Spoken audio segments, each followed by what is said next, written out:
uNkulunkulu akakulonde uNkulunkulu akubusise kama upastor nike channel yenyu Flick sibuya ke nje la ngokubheka futhi udaba lwamaphupho njengenjwayelo ungakhohlwa ukwenza okubalile nokufanele ngabe ukulike nokusubscribe kule channel munga subscribe nokuthi ube yilunga lale channel kuyosiza ukuthi uma ukuthi umuntu osebenzayo umuntu onamandla umuntu onebusiness ungacontribute ku channel ngokuthi ube member ucontribute listen new and run yalo ngenyanga but you can also use the account to contribute to the channel manguthi you are willing to contribute and you wish to see each channel developer unamuhla sibheka la uDudu Doris uthi ngekebingelela kuzokuthila uphupha umuntu umzimba wakhe umnyama wonke kodwa ngokwemvelo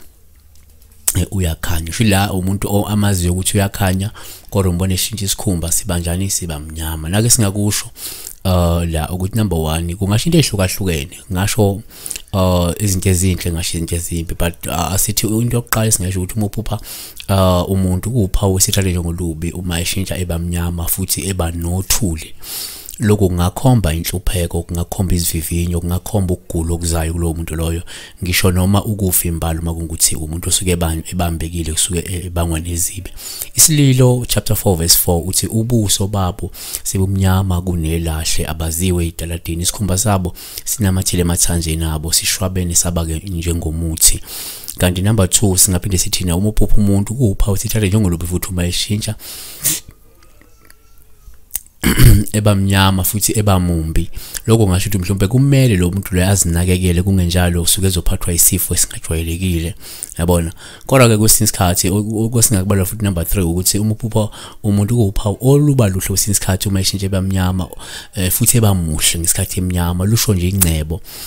lisho ukuthuthuka kwesithunzi salo umuntu loyo kusho ukuthi lo muntu lo mhlawumbe ngenze kuzoba nogazi futhi ebantwini noma impilo yakhe izokuba ngcono yabona isihlabelelo chapter 1 verse 5 sithi ngimnyama kepha ke ngimuhle madodakazi aseJerusalema njengamatende akwaKedari njengezilenge zika Solomon kanti ke nisingaphinde sithi number 4 yenzeka futhi umuphupha umuntu kuba uphawu olubuka uma eshintsha elikuba uphawu oluhluma eshintsha ebamhlophe lokho kusho ukuthi mhlawumbe ngenzeka lo muntu usamukele into ewukholo noma wamukele ukholo futhi mhlawumbe usephila impilo yokwethembeka nokuthi ulungile njengamanje yabona number 5 futhi umuphupha umuntu kuwuphawu elingaphinde lube luhluma eshintsha ebamhlophe yabona ngoba la lisho empeleni mhlawumbe ngenzeka kuphenduke ini ihlathi izibe emhlophe bona semhlophe eshathini nalokho sikhatha njengophawu oluhle olungasho mhlawumbe ukuthi lo muntu lo uzojabulela mhlawumbe ukuthuthuka kwesithunzi sakhe noma ukuchuma nje empilweni yakhe yabona number 6 uma kungenzeka futhi uphupha umuntu kuwuphawu olungaba lobi uma ececebuka isikhumba kabuhlungu lokho kusho nje ukuthi lo muntu usuke ezolahlekelwa ngako zeimali egcine ngokuba mpofu noma ke kunokufa okusina ke kumjeqeza lo muntu lo yabona number 7 futhi umuphupha umuntu kuwupha kwesinye isikhathi luba luhluma ececebuka isikhumba futhi bese kuvele sihle ngaphansi lokho kusho ukuphela kwenhlupheko ukuba ngcono kwesimo sempilo nokululama ngokusheshsha uma ukuthi ubebanjwe ukugula Hezekiel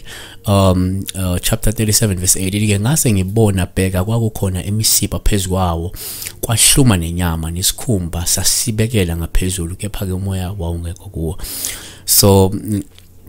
number 8 futhi umuphupha umuntu kuwuphawu esingathatha njengolubu uma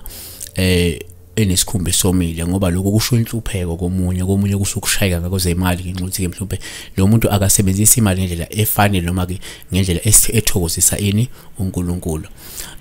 asivale ngokuthi number 9 uma uphupha umuntu kuwuphawu ngaba lobi futhi uma enesikhumba esomile lokho kungasho ukuthi lo muntu mhlawumbe uzobhana nento ewulaka nento eyivivinyo nokuthi ke mhlawumbe ungenzeka uzohlupheka ngenxa ke yesijeziso esizayo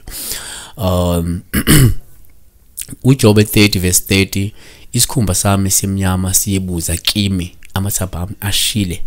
ngokushisa so sibonga kakhulu ubusabheka lomfanekiso oqoshiwe wodaba othinda la umuntu eshintsha umbala wesikhumba sivele sasho lokho uma kukhona okunye okwaziyo kunaloko esikunikeze kona siyabonga kakhulu uNkulunkulu akaqhubeke kwandisela ulwazi lokho sibusukwazi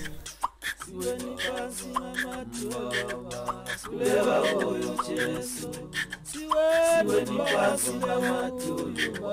sikuleka uyo baba siweni phansi lamadolo sikuleka uyo Jesu